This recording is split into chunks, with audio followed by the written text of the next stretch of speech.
This week on the cover of our magazine, we talk about the impending departure of Elon Musk.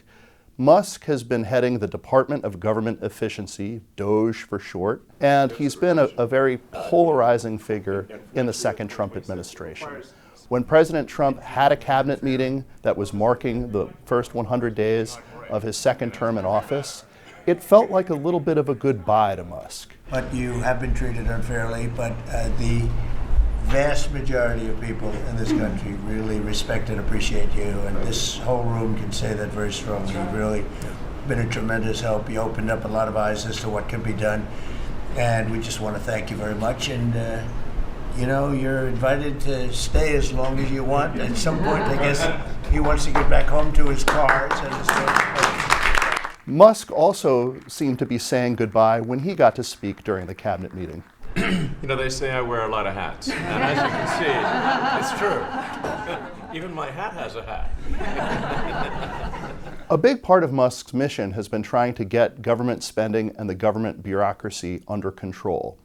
These are things that constitutionally really fall under the purview of Congress. However, Congress has seemed unwilling for many years now to get control of federal spending themselves. So they've often been willing to give the executive branch a lot of discretion over how the appropriated money is actually spent. Musk faced immediate public backlash as a result of layoffs to federal workers that the workers themselves and some of their supporters, and certainly many Democrats, thought were arbitrary and capricious. Emails sent to workers asking them to justify what they had done over the past several days. Things like that that were sometimes not even supported by the Senate-confirmed, Trump-appointed heads of the various federal agencies.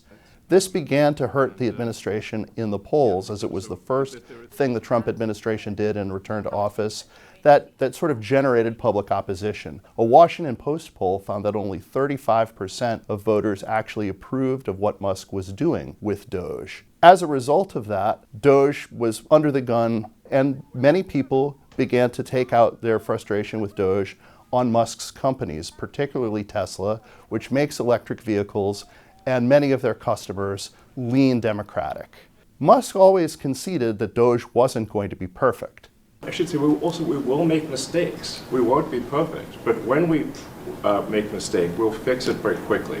But the public wasn't necessarily very forgiving, and certainly the Democrats in Congress and outside were not forgiving either. And many of the protests against the Trump administration have focused on DOGE.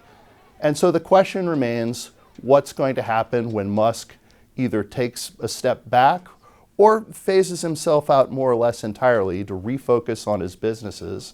And what will happen with efforts to get control of government spending going forward?